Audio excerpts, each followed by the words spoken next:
O jornalista ele conta uma história que ele viu ao longo do dia. E nosso desafio é contar a história real.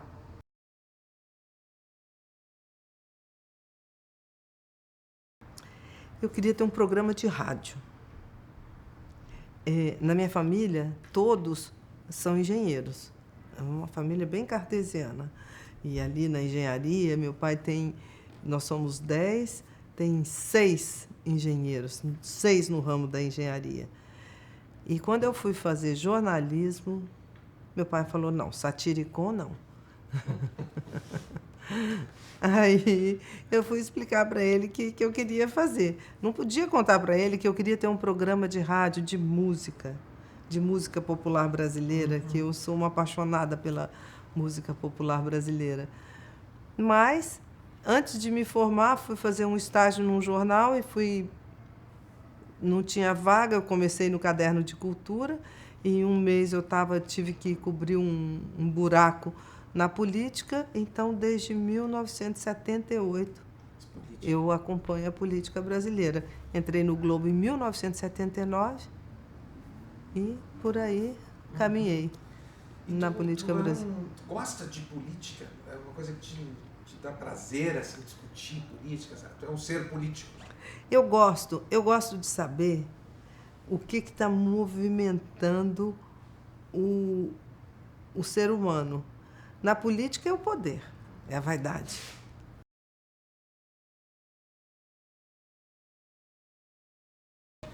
Olha, eu acho que eu busco muito a verdade.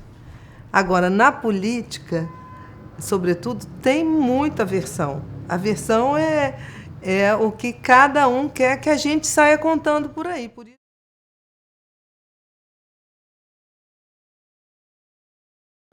Olha, essa coisa da liberdade de imprensa, a gente tem vários escaninhos. Por exemplo, se você for sair do Rio, de São Paulo, de Belo Horizonte, de Porto Alegre, do Sudeste, você vai Brasil adentro, liberdade de imprensa ainda é um sonho. A gente teve um caso muito recente de um jornalista assassinado no Maranhão. Então, às vezes eu acho que a gente olha muito para o nosso lado, para onde nós estamos. E nas regiões mais remotas ou menos vigiadas, ou até vizinho da gente, as coisas estão acontecendo e a gente não está vendo. Agora, a imprensa, a grande imprensa brasileira, eu acho que tem liberdade, sim.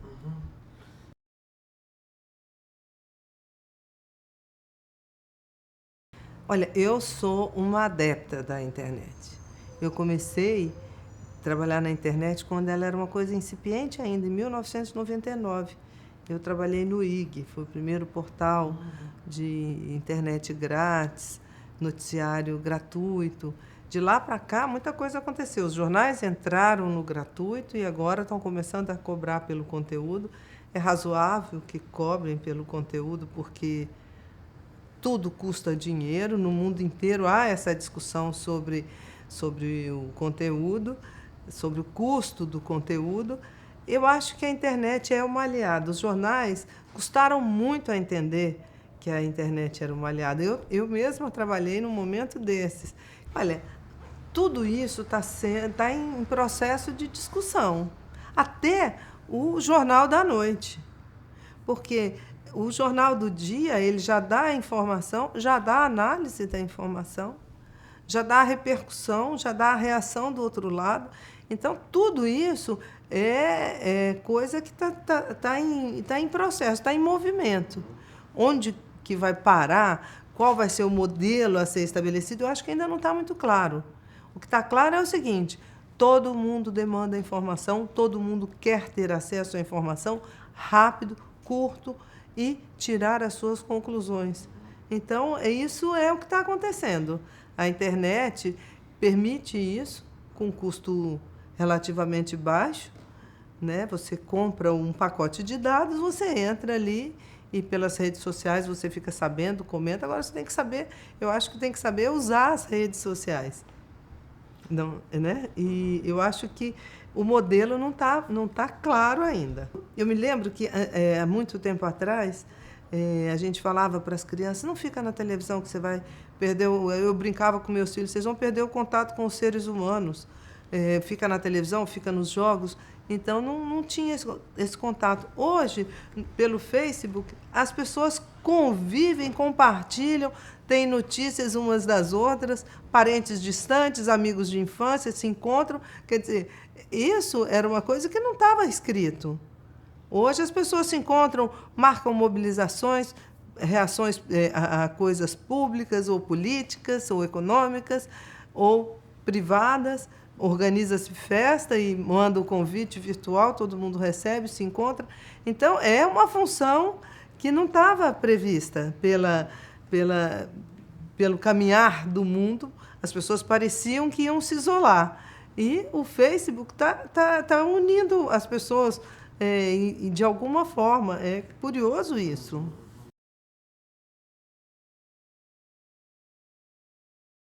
Eu acho que esse é o diferencial que a gente pode dar. Porque a notícia, o Copom subiu a taxa de juros em 0,25%, em 0,5%, ou isso está na nota do Banco Central, não precisa de muito esforço. Agora, o que significa isso? Significa que interrompeu um período de juro baixo, que o governo vai ter que subir juro, e isso quer dizer que vai tirar crédito do mercado, quer dizer que a economia vai crescer menos, tem que controlar a inflação. O juro baixo é um discurso político da esquerda, é despender menos dinheiro do país, das riquezas nacionais, para pagar juros. Agora, o outro fala, não pode fazer disso um embate político, tem que controlar a inflação, que o pior imposto de todos é a inflação, que penaliza os mais pobres. Então,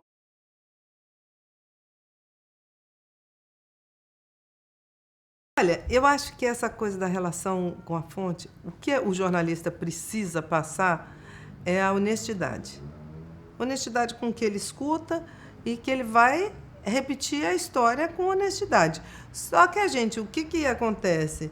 Eu tenho que conversar com o que vem me contar a notícia e com aquele que corre para não contar a notícia. Nosso desafio é esse, é de ter os dois lados e conseguir contar o enredo mais próximo da realidade possível. Nós não podemos ser tão de confiança que escondamos o que de fato aconteceu e não tão de confiança, não tão pessoas inconversáveis, que a gente não possa ouvir a história.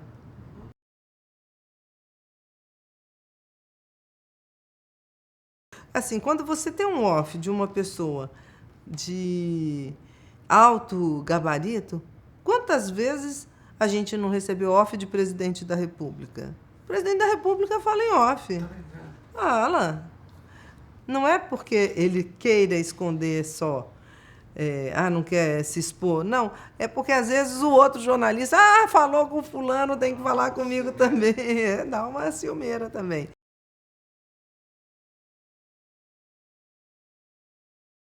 Essa também é uma discussão que está posta. Porque eu, por exemplo, eu tenho um Twitter. Eu escrevo coisas lá sobre a política. Aí vem alguém usando o nome Cão Raivoso e me xinga, me acusa de ser de um lado ou de outro. Eu estou me expondo, eu estou botando o meu nome, endereço, telefone, tudo ali. Agora, ele vem com um nome falso e me acusa de coisas, e isso eu acho que a gente vai ter que ver como é que é. Mas este é o mundo da internet, é o território livre, é o que se chama de território livre. Então, por exemplo, eu não respondo. Mas tu publica? Não, tu não publica porque no Twitter não é assim. Não, no Twitter já está publicado. Já está lá, né? Não, agora, no blog, quando uma pessoa xinga um homem público, ou uma mulher pública, ou o que for, um lado ou outro, eu não publico. A não ser que seja crítica. Quando xinga, quando usa palavrão, quando aquela crítica atravessa a fronteira da crítica e vira a chincalhe, aí eu não publico.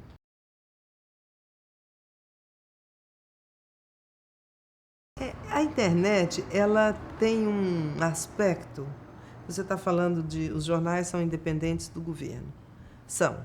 são financeiramente, editorialmente, mas são empresas. Agora, as pessoas acham, está no imaginário das pessoas, que a internet é mais livre, que não dá satisfação a ninguém. Porque hoje, todo mundo é repórter. Quem tem um smartphone, filma. Essa tragédia que aconteceu em Boston foi filmada por celulares, dezenas, e de boa qualidade.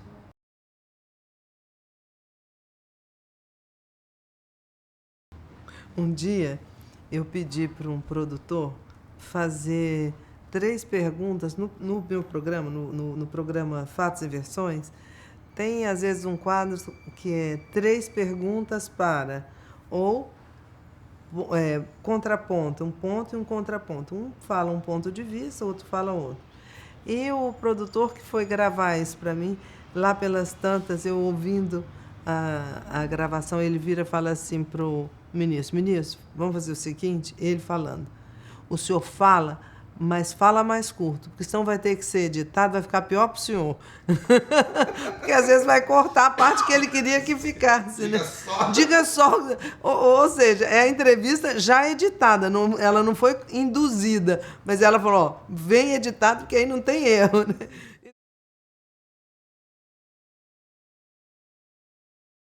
Olha, eu acho que a lei, o direito de resposta é o melhor meio ainda. A imprensa no Brasil, houve tempos que foi enquadrada na Lei de Segurança Nacional. Então, a gente não, eu acho que não precisa transigir. E esse tipo de calúnia, de perseguição, isso é uma coisa mais antiga. Claro, eu não fui caluniada nesse momento, eu não sei. É difícil você falar, você só sabe a dor quando a dor é sua, né? Então, é difícil. Mas eu acho que ainda que o melhor modelo é usar o direito de resposta, porque quando você é acusado, você calunia, é desmentido, é que nem aquela história do off. Na terceira vez, ninguém acredita. Sim, agora, não sei. Mas se o veículo não dá o direito de resposta, ele não precisa dar. Né? Ele é obrigado a dar. Por quê? Porque ele é obrigado a dar. Quantas vezes a gente vê, ele tenta até, às vezes, dar em espaço menor, você entra na justiça. Por exemplo, o Heraldo Pereira, ele entrou com um pedido de indenização, ganhou uma coisa de 2 anos, ganhou uma vez, ganhou a segunda, ganhou por acusação de racismo. Então, a justiça também está mais rápida. Eu acho que esse modelo é o que funciona. E eu acho que essa ideia de ter uma lei para cercear, a mesma é aquela história, o pau que dá no Chico, dá no Francisco. Se a lei vem para punir do lado de lá, logo vai vir para punir do lado de cá. Então, é melhor que todos tenham a responsabilidade, todos caminhem dentro né, da verdade. Eu acho que essa é a solução. O jornal que inventa muito, ele perde credibilidade. Ou dentro do jornal, um colunista ou um repórter que inventa, ele não inventa 3 vezes. Ele pode inventar a primeira, ele pode se desculpar na segunda, mas depois ele sai, ele perde.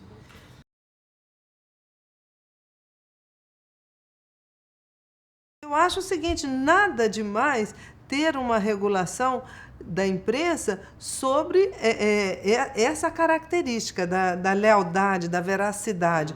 Agora, de conteúdo, de mérito, de escolha de pauta, não. O que está se discutindo hoje é uma interferência. Então, a regulação da mídia, o discurso é tão contaminado hoje que ele faz parte do programa de um partido e a defesa é feita por outro. Então, não dá. Essa discussão não dá para eu entrar. Eu sou profissional de imprensa, eu sou jornalista, repórter. Quero ali contar o que eu vi. E não o que alguém quer que eu diga ou quem não quer que eu diga.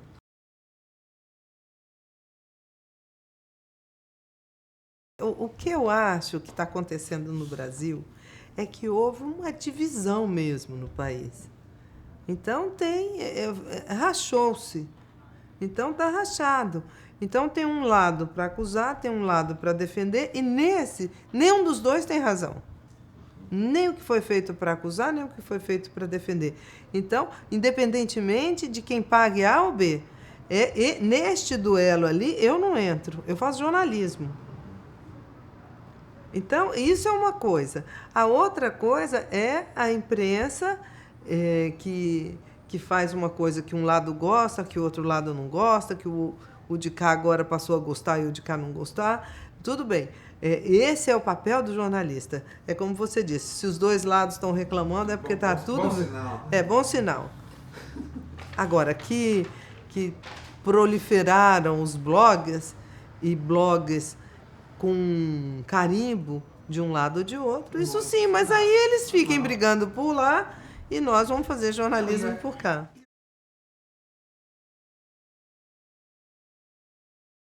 O PT estava se formando, em 1982, foi a primeira eleição do PT. E o PT trabalhava muito com a imprensa nas denúncias. Hoje, o PT não quer que a imprensa investigue as coisas do governo do PT, é claro. É natural isso.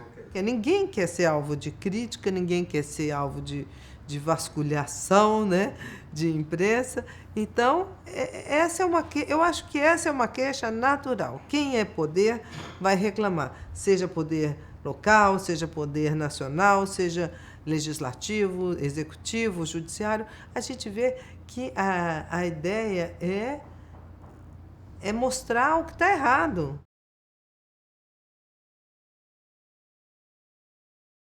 Eu acho importante a convivência na universidade, aquele ambiente de troca de experiências, troca de leituras, né?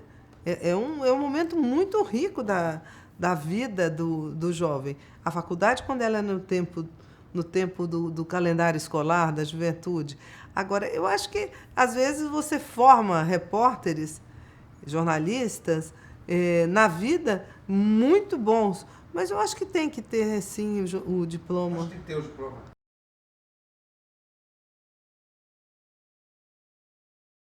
Espírito público, acho que falta. Eu comecei a trabalhar quando o debate era sobre questões de interesse nacional, de interesse público, interesse coletivo. Então, eu vi muitas vezes pontos de vista muito distintos, debates entre o Jarbas Passarinho e Paulo Brossard, dois senadores, falavam bem. E o embate era forte. Severo Gomes e Roberto Campos, embates maravilhosos, pontos de vista completamente diferentes. Agora não. Às vezes eles divergem num ponto, mas se acertam ali no cafezinho. O que importa é a nomeação para uma diretoria financeira de um órgão. Não sei por que as diretorias financeiras são tão cobiçadas para exercício de políticas públicas. Então, mudou muito. Não é um debate. Eu acho que falta isso, espírito público, projeto de país. Eu não vejo um debate sobre um projeto de país. Que Brasil que você quer para daqui 20 anos? Qual é o Brasil que nós vamos ter daqui 50 anos? Vai ser um país sustentado nas rodovias? Nós vamos continuar com rodovias ou nós vamos para as ferrovias, para as hidrovias? Nós vamos economizar o combustível fóssil? Nós vamos deixar de usar? Não tem essa discussão. Você não sabe quem é a favor do quê. Fora o partido que a Marina quer fazer, que defende o meio ambiente. Mas hoje as bancadas das representações no Congresso, elas não são partidárias, elas são temáticas. Você tem a bancada evangélica, você tem a bancada ruralista, você tem a bancada ambientalista. Todo mundo se diz ambientalista, porque está meio na moda, mas não é. E assim, mas a bancada evangélica tem ocupado espaços cada vez maiores e cada vez mais rigorosos. Eu diria assim, eles não transigem com o espaço que conquistam. Então, aquilo vira um território para militância religiosa, se é que eu posso chamar assim.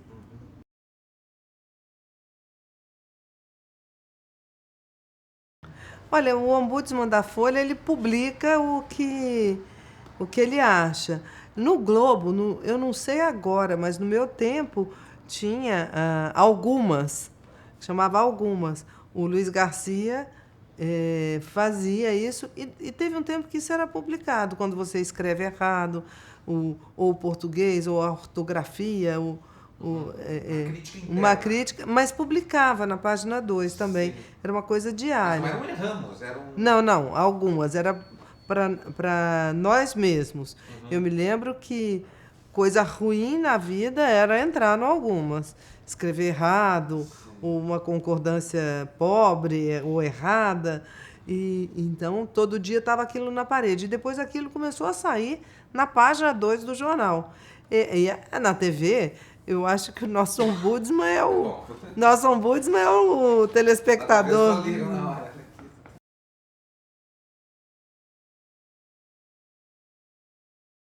Olha, eu acho que faz parte do modelo brasileiro, uma nossa jabuticaba.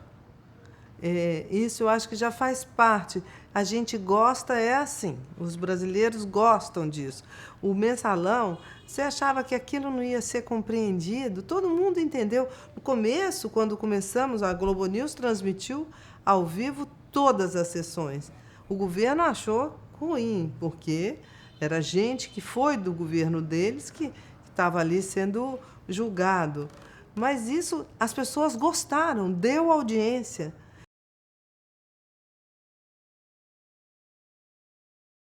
Na imprensa brasileira hoje, os departamentos, na imprensa séria, eu não sei, eu não posso falar, né, eu posso falar na grande imprensa, porque às vezes você vai para um município no interior e o patrocinador é o supermercado, e aí nada sai contra o supermercado. Eu não posso falar por isso. Mas hoje são departamentos completamente distintos, em prédios distintos, e às vezes a gente não conhece quem representa. Eu acho que eu nem conheço quem representa o comercial ou quem representa o institucional, nesse caso. Eu respondo ao jornalismo. E eu acho que é assim que é em todas as grandes redações, as redações da grande imprensa.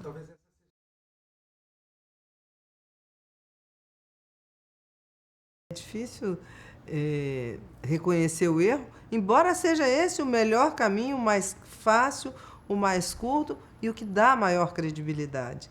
É interessante isso, porque é a história de dar o braço a torcer. Uma vez um jornal publicou assim: fulano vai ser ministro da Casa Civil. E meu chefe falou: mas você tem essa informação? Eu falei: não, tenho exatamente o contrário, que nem pensar, não estou vendo isso no horizonte de jeito nenhum. E aquilo ficou o dia inteiro repercutindo. No dia seguinte, o jornal deu-se: o presidente desistiu de nomear o fulano. Não, ele não tinha nem pensado, mas enfim. Então, é muito mais fácil para o repórter dizer ele recuou do projeto de fazer aquela nomeação do que dizer: olha, eu errei, minha fonte era péssima. Eu acho que isso é um lado frágil, um lado ruim do jornalismo. É não reconhecer quando erra, é melhor reconhecer